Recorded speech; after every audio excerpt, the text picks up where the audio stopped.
Listen to Desert Radio from wherever you are in the world by streaming live on stream.namibian.com.na. Desert Radio, the bold voice. We are speaking on that story that's on the front page of the Namibian newspaper. Men's dressing styles must equally be questioned, says gender activists, and this is as everyone starts reacting on that story of the Namibian newspaper reporting that the International University of Management has instructed students not to wear revealing clothing. To join us on this discussion, we are joined by Loide Nghuulondo, who is the International University of Management's SRC president. Dorthea Nangolo is the spokesperson of NANSO, and we also have activist Rosa Namises on the line this particular morning. Loide, to you, a very good morning. Good morning. How are you? Fantastic. You're doing good. Yeah, I'm good. Dorthea, to you, a very good morning. Good morning, and good morning to your listeners. Auntie Rosa Namises, it's always a pleasure to have you. Good morning to you. Good morning to all of you. Good morning, listeners. Indeed. Loide, perhaps I'll start with you this particular morning, just on this issue that's been making rounds and waves on social media and around the country. What does the code of conduct say about dress code, especially when it comes to female students of IUM? Okay, thank you. As stated in our policy statement, the University of Management, known as the university, is a law-abiding by corporate citizens. It is the responsibility of the IUM, therefore, to ensure that a system is in place to promote good behavior, ethics, integrity among students in the population. It mostly just highlights the need for students to dress decently within their profession. For example, the teachers, we refer to the code of conduct for teachers in Article 55. So the issue actually came from students being given misconduct and warning. Some also get suspensions from SBS. Some they get it from their internships, or we get complaints from their bosses or the supervisors because of the way they are dressing at their internships and SBS. So this rule, when it comes to IUM, it has been there already. Other campuses like Kurenkuru, Ongwediva, and Coastal, they've been abiding by it. It's not a thing of like it's new or something. It says that at Dorado, for some reason, the institution was sleeping on it, and then it got out of hand to the point where we had students that were suspended from schools because of that. Dorthea, maybe to bring you in here, is this fair from the IUM to police what students are wearing? Thank you very much for the question. I think I'm definitely going to approach the conversation very honestly here. Look, when our biggest issue at the moment, we understand the university's position, yes, and we also understand that a university is essentially supposed to prepare the students for the job market. That is not debatable. However, our issue is the policy somehow only speaking to female students, number one, but the policy also paints a certain picture about the female students. And my issue is also overstepping into the right of the students to also express themselves. We understand that there's codes of conduct when you go to work or when you do your practical. And when you even engaged IUM students, they know that the day they are going to do their presentations on campus, for instance, when you're doing presentations on campus, the dress code is official. So my issue then comes with painting a certain picture of the female student, and only the female student, and deciding how the female student must dress. I think that's the biggest issue. Yes, we must prepare our students for the job market, but there's a better way of approaching it. If the university really feels that their students must dress modestly, then the policy should be everybody, when you step on campus grounds, you must wear professional clothing. That's it, and it must end there with a full stop, not pointing out specifically the female student and they should not wear this and that. Just say professional clothing, and it applies universally to both male and female students. And I'll allow you to respond to that, Lloyd. I just want to bring Rosa Namises here in as well. Rosa, perhaps from your side, your impression on this entire situation. When we spoke a bit off air yesterday, you also had many questions to ask on whether this only implies to the female student. But what are your initial impressions when you heard of the story? Yeah, my initial impression was, why is it again only the women?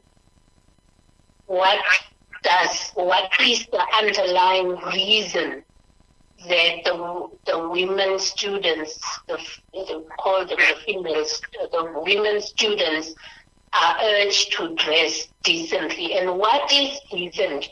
What kind of dressing up? Is it the European dressing up that we are talking about, or what kind of dressing up are we talking about that is best suited to be ethical? I also am looking at did they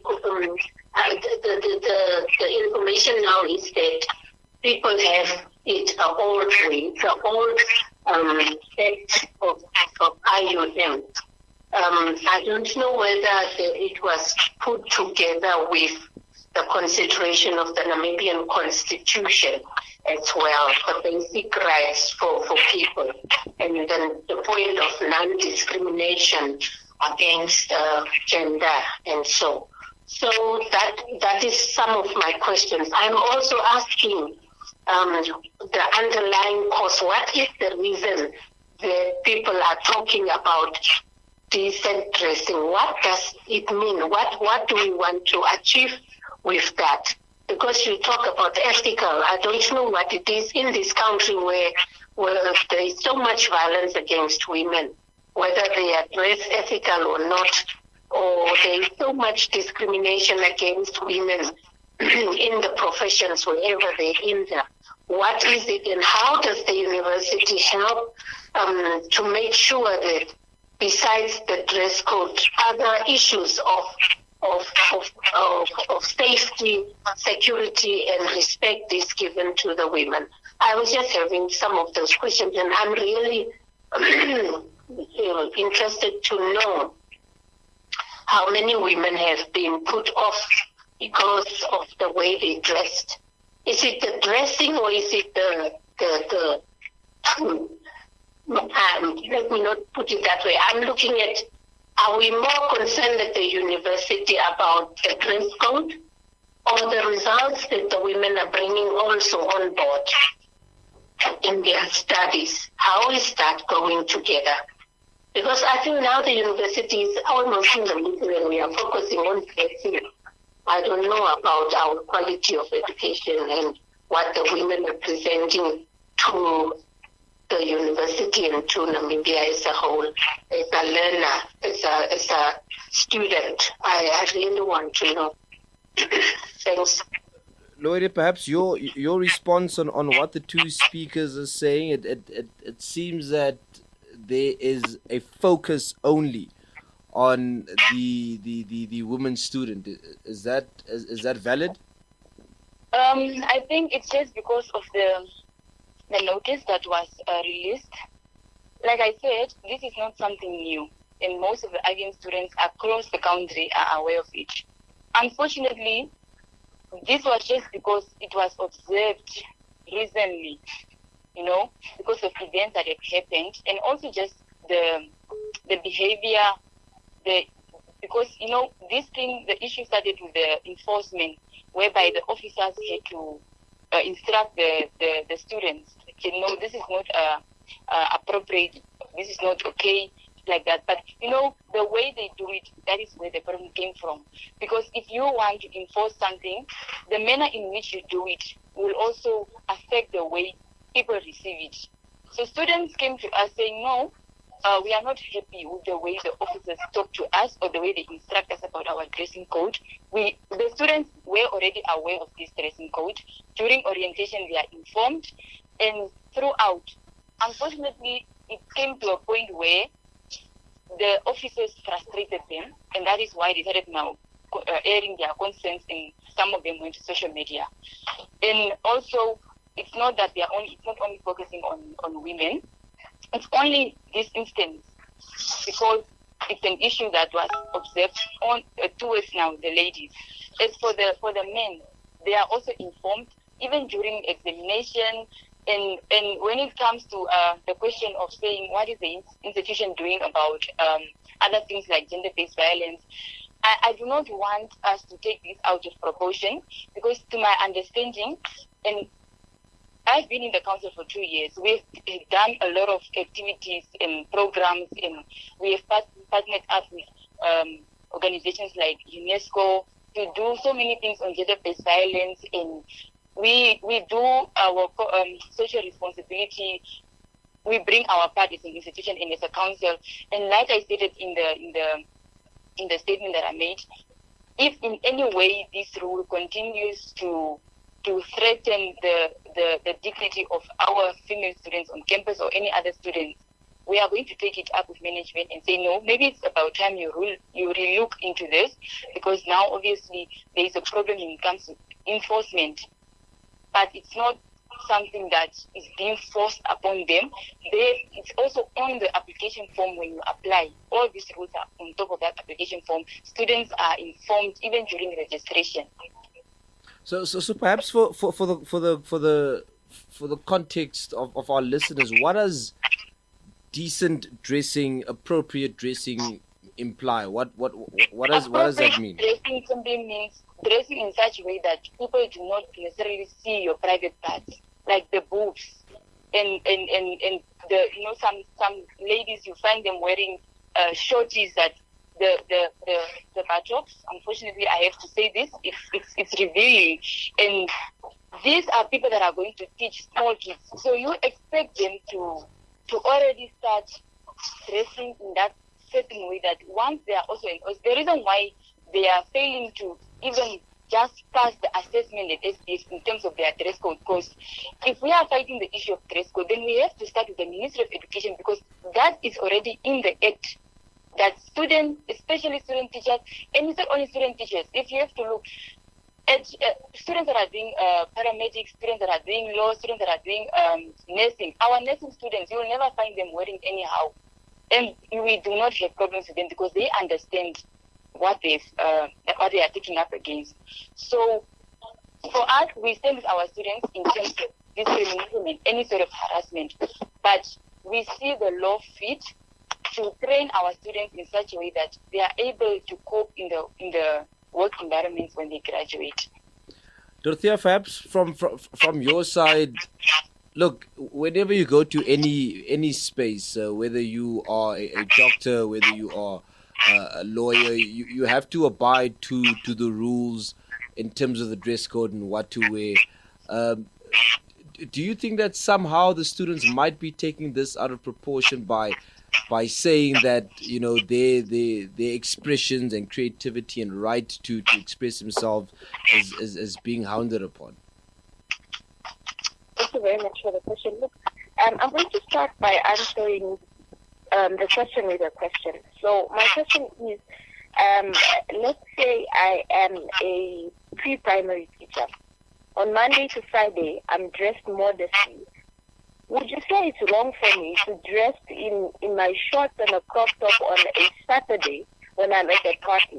Would you say that it's wrong for me to do that? Because I'm not in class, I'm not teaching, you know. So the purpose of a university and part of the training is you must be able to teach your students when to switch into their professionalism, when to become a teacher, when to be a teacher, and when to still be able to express themselves separate from their school grounds or from when they are at school. That is what we must be able to do. We must not teach and prepare our students to be oppressed by the working environment in such a manner that because I'm a teacher, I'm teaching Monday to Friday. I no longer have a life on Saturday. You know, so that's my concern. But also, I understand where the university is coming from. But I'm going to mention that the issue here is not debatable. It's unconstitutional. It discriminates against the female students. Or rather, my position is the university must then retract the statement and say, our issue must be for all students. My issue here is the statement. It's discriminative against the female students specifically, but also violates against their right to self-expression. Because the university as a whole does not just consist of teaching students and nursing students. It maybe those are the professions we are targeting specifically because of their codes of conduct. It also consists of other courses. So that's my issue. My issue is again the fact that female students are being harassed on campus by security officers based on how they are dressed because of this existing policy. And if you go to the university even now, you'll find that male students, supposedly nursing or teaching students, this person is wearing flip-flops to class. My question is, when they go teach, are they also wearing flip-flops because it's acceptable for them at the university to wear flip-flops? Because a female student cannot wear shorts to the lecture hall because it's not acceptable for them to wear shorts when they are teaching. Help me understand, when you dress modestly with a long skirt and a long t-shirt on and butterfly wings, is it acceptable for you to go teach with your butterfly wings? So really for me, there's a lot of confusion with that, but also the issue here is not debatable. We understand the codes of conduct in the professional work, in the professional field, but we also know when to draw the line. When you are in school, when you are wearing a professional hat, it's very different from being an ordinary student. Loide, I want you to hold on to the words of Dorthea, and I'll allow you to respond shortly. I just quickly want to bring Rosa in here. Rosa, One Economy Foundation's gender and child protection activist, that's Veronica Tron, saying that the dress codes, like you, should also apply to men. But she said that there's this false impression created that women are asking to be harassed or asking to be raped, particularly because of what they're wearing. Do you agree with that impression that is what is being created out here with that statement made by the IUM? I just wanted to tell the statement a bit like this, that a person is a holistic being. You are not like what was said now. You are not one moment only the teacher and then the other moment you remain a teacher in your private life. You are holistic. You are into all these things. So the other thing is also about the economy, about the money that you are having to buy also those clothes and the things that she's talking about. For me, the statement is for deeper. That's why I was asking, what is the issue behind this act? We had UNAM, we had other colleges all around this country where campuses are and where students are. What is the intolerance with the IUM? And I'm just thinking they are looking more sexually at the women and more stereotyping the women. And that's why I was asking what is done based on gender and violence, so that we can look at the university or IUM is informing, training, providing clarity of assertiveness, confidence building, and that many other things. Therefore, they are. But it shows me it's the securities and maybe the school, I don't know which of the authorities are so irritable and so intolerant about this dress code. Because for me, it's tantamount to discriminating based on the fact of the person's sexuality and objectifying the women. When they are dressed like this, they come to the campus to look for, or to the classes, they look for what? Is that why the background is? Why is this dress code issue such a hot thing in the campus? That's maybe my question. And yes, what Veronica says is also mostly what people are doing to women. Loide, a lot to respond to. You can choose your pick. Like I said, I honestly feel like we have a tendency of taking things like exaggerating things and taking it out of proportion. Not really. We must not be arrogant. Just to allow Auntie Rosa, just to allow Loide to respond. Yes. You are assuming, or you are trying to make it look like students are being discriminated and harassed, and those are very harsh words. Who is doing that to them? And I explained very well that this rule has been in place. And if you have noticed, and I even said it, that it's because it has been observed. And even in the act, we are not acting based on IUM only. We are just, the institution is trying to align with what the Education Act is saying. And the issue also stems from lecturers and students, that exchange, the issue of marks in sex, in relationships within, and the excuse that some students say, this is what they say themselves. And we are going to even conduct a survey on it. They say that, no, these lecturers are always looking at our thighs, or sometimes the lecturers themselves say, it's because of the way they are dressing. They are coming on to us. The students are proposing lecturers in all sorts of things, throwing themselves on them. And those are now things that we as a student body are looking into and investigating. And I've already started, because the register have given me some sort of material that I can work with. But I want us to understand this. The students are not being intentionally harassed by anybody on campus. And that is why when we heard that they feel uncomfortable, we decided to even have our GSA early so that we can hear from their side. And just yesterday, they told us they do not have, and I do agree with what Dorthea is saying in the issue of it's only directing to students, the female students. But I also want to state again, this rule applies to all of them. We cannot stop students from wearing flip-flops. Flip-flops only show your feet. I think we are trying to ignore the aspect that we are saying here, and even you yourself as a young lady from a home trained by your mom. Traditionally, there are even certain tribes, if I have to mention Caprivians, you do not wear a miniskirt in the house, you put in a shitengi. It's because of specific things, because the excuses out there in what men say is that women are wearing revealing clothes. Loide, just to come in here, that's the question essentially that Rosa was asking, and the point that I made with the One Economy Foundation's gender activist, it's Veronica Tron. She was saying that this statement and the tone coming from the IUM is implying that women are being asked, or women are asking to be discriminated against, to be harassed, to be looked at, particularly because of what they're wearing. Is that a fair statement to make, or a fair assertion to make? It's not a fair statement, but we are looking at how to protect our women on campus. Because mind you, we have students that come to campus also for part-time classes.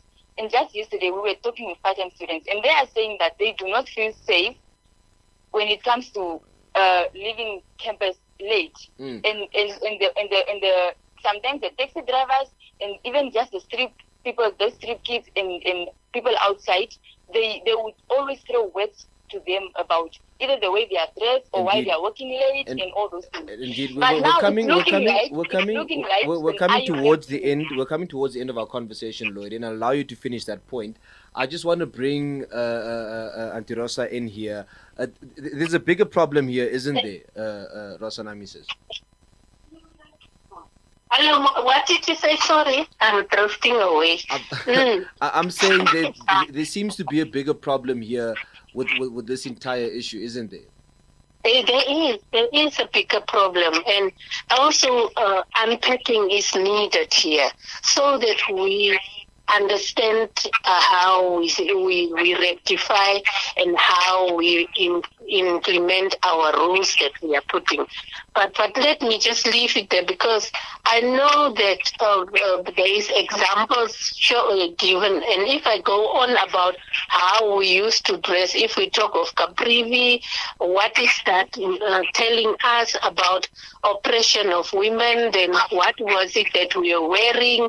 Our clothes were not like that, barefooted, with a skin, many stories. So what I'm saying is, can you look at what we are doing to our women, and can the campus also review after your investigation and really bring up a comprehensive approach? That's what I'm going to say, but don't stereotype the women. Let the women be equally treated like the men, and let the men be treated like the women. So, yeah. Dorthea, your take on Loide's response? I think my take, I'm very hurt, and I'm also blown away by the fact that in 2024, after so much work we've done for the girl child and for women in this country, that we protect women, or we attempt to protect women by taking away their right to self-expression. I think that is scary for me. It takes us 20 steps back. However, I definitely stand with Ms. Rosa that we really need to, the university needs to go back and relook at this policy, look at it holistically to, number one, abide and align with constitutional principles and aspirations of this country, ensuring that this policy is not discriminative, but also does not take away the students' right to self-expression. But at the same time, also prepares our students very well for the job market. I think I would like to wish Ms. Loide all the best in the investigation, especially there by what she mentioned about sex for marks. We are hoping to see the conclusion of this investigation, and we are really hoping to see these lecturers that are taking advantage of students dealt with decisively by the law. So you have a lot on your plate now, Loide. As we conclude our conversation, what's the next step for the SRC and the university at large? For me, the way I see things, the institution they stand firm with their decision, but it's up to us, as a student body, to now really look into this, because there are a lot of issues that are going on, and I feel like sometimes students are not fully comfortable to talk about it. So we are going to look into it, but while we look into it, for us it's just to ensure that whatever is happening on the ground, if they are trying to enforce this specific rule, it does not harm the students in any way, especially from the people that are enforcing this rule. Because for me, that is my biggest concern, because I do not want to see females fighting the male officers or exchanging words just because of dressing code. So in as much as this seems like, because now it seems like we are comfortable with it, we are not comfortable with it. We are trying to fight this within. It's unfortunately just, it's appearing like it's just targeted to women. It's just because it has been observed, apparently according to it has been observed that women these days. So definitely, that is all that I have to say. Loide, just before I let you go, for the interest of our listeners, is there a penalty for not adhering to the dressing code? Usually they are just sent back home to go and change and wear something proper. But what we usually do from our office is, if they come to our office, like for most of us, we give them, like, because it's always, it has to do with the books, mostly, in most cases. So we just give them our blazer or maybe the jacket that I'm wearing. Then they attend their classes. Or sometimes they go to the hostel and just get something from the girls in the hostel. Indeed. Sorry, Loide. I'm supporting that we must be dressed in a proper manner, but I'm also looking at what is the appropriate, where is the line. That's also something that you young women should come up with and stand on. And I appreciate what you are saying. Thank you very much. No, thank you. I thank you all for the input. And to Ms. Dorthea, I believe these are certain things that we have talked about also in our engagements in NANSO. So if we by any chance need any assistance, we'll definitely reach out. Dorthea, perhaps we'll end the conversation with you and your final remarks. Okay. Thank you very much. I think as NANSO, we continue to advocate for the rights of the students. And sometimes it may not be fashionable to do so. In this situation, we continue to stand with our students. We continue to call for policies at university level. And it's good that we are even having this conversation, because at our institutions, we don't have sexual and gender-based violence policies that exist at institutional levels. We don't have those policies.